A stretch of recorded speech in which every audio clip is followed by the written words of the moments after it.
1930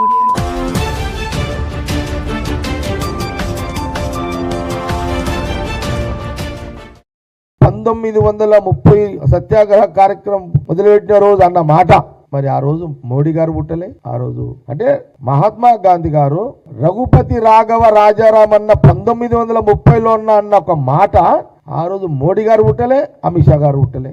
వాళ్ళే పుట్టలేరు. బీజేపీ లేదు, అప్పుడు ఆర్ఎస్ఎస్ కూడా లేదు. అప్పుడు ఉందా? అప్పుడు ఏమన్నా ఆర్ఎస్ఎస్ ఉందా 1930లో? ఉన్న వాళ్ళ కంట్రిబ్యూషన్ లేదు కదా.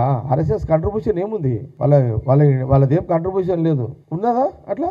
అరే నేనేమంటున్నట్టే ఆ రోజు రఘుపతి రాఘవ రాజారాం అని 1930 సంవత్సరంలో సత్యాగ్రహ కార్యక్రమంలో మొదలుపెట్టిన మహాత్మా గాంధీ యొక్క సీతారాముల యొక్క ఆదర్శాల మేరకు మొదలుపెట్టిన అహింసా మార్గంలో వారు స్వతంత్ర ఉద్యమం చేపట్టిన మహాత్మా గాంధీ గారు తీసుకొచ్చిన పాలనే ఇదంతా. మీరేం చేశారు?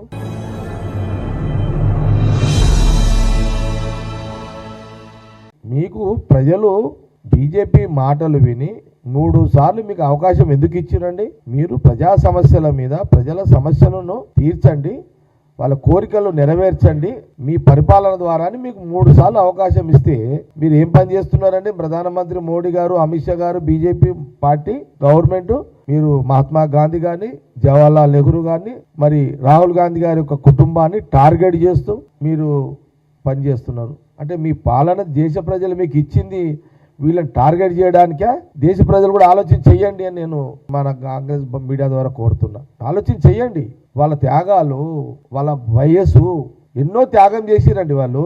మహాత్మా గాంధీ వయసు అంతా జైలే కదా. మహాత్మా గాంధీ లైఫ్ అంతా జైలు పాలే కదా.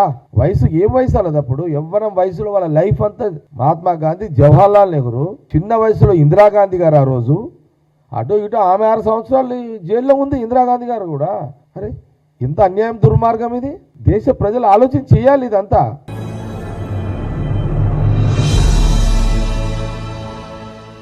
అంబేద్కర్ యొక్క రాజ్యాంగం పద్ధతి ప్రకారం బీసీ అని చెప్పుకున్నావు, సంతోషమే. ఒక బీసీ ప్రధానమంత్రి అయిందంటే అది ఒక రాజ్యాంగం, అంబేద్కర్ ఇచ్చిన రాజ్యాంగమే కదా. మరి ఈ అంబేద్కర్ ఇచ్చిన రాజ్యాంగానికి ప్రధానమంత్రి ఎవరు?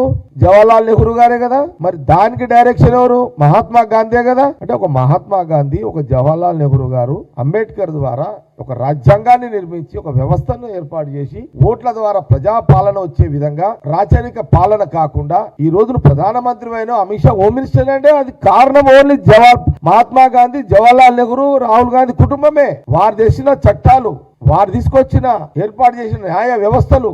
ఈ రోజు మీరు అంత వంట వండి పెట్టింది ఎవరు? వంట అంత రెడీ చేసి పెట్టింది ఆనాటి మహాత్మా గాంధీ, జవహర్లాల్ నెహ్రూ, ఇందిరాగాంధీ గారు, వారి కుటుంబం. ఇదని చరిత్ర కదా ఇది.